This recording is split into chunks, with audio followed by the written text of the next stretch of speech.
আবির সঙ্গে সঙ্গে কল কেটে দিয়েছে। মেঘ অবাক লোচনে আম্মুর মুখের পানে চেয়ে আছে। মোজাম্মেল খান স্বাভাবিক কণ্ঠে বললেন, মেয়েকে খাইয়ে দাও, ওষুধ খাওয়াতে হবে তো। হালিমা খান খাবার আনতে নিচে গেছেন। এই সুযোগে মেঘ ফোন হাতে নিয়ে আবিরের নাম্বারে কল দিল।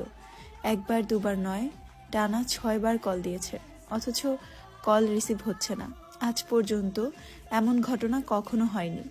আবিরের ফোন খোলা থাকলে আর ফোনের কাছে থাকলে মেঘের কল কখনো মিস হয় না, অথচ আজই তার ব্যতিক্রম ঘটেছে। মেঘের বুকের ভেতর অজানা ভয় হানা দিচ্ছে।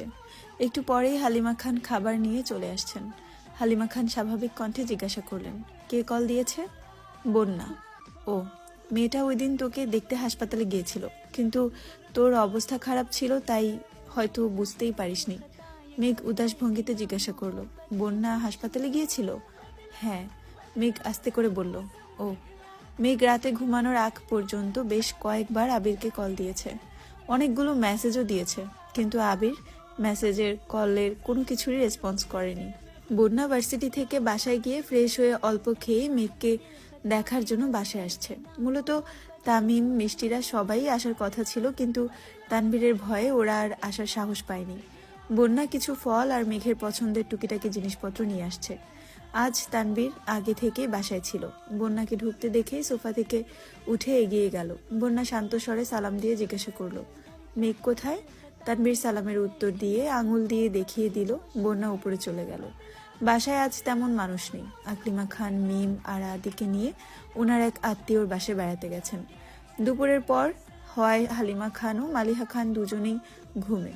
তানবীর কিছুক্ষণ সোফায় বসে হঠাৎ উঠে রান্নাঘরে চলে গেছে।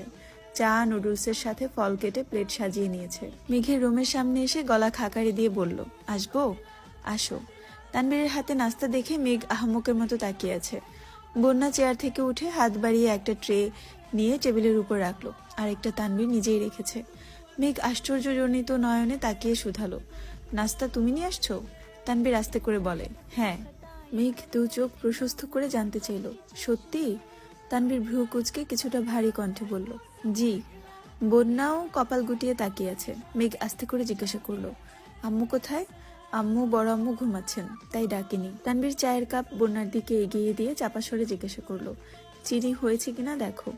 বন্যা চায়ে চুমুক দিতে দিতে মেঘ বলে উঠল, বন্যা চায়ে চিনি বেশি খায়। তানবীর মুখের উপর জবাব দিল, জানি। বলেই তানবীর থতমত খেয়ে উঠল। বন্যা মৃদু হেসে বলল, চিনি ঠিক আছে, ধন্যবাদ। মেঘ তানবীরের দিকে সন্দেহের দৃষ্টিতে তাকিয়ে আছে। বন্যার সামনে কিছু জিজ্ঞাসা করবে কিনা তাই ভাবছে।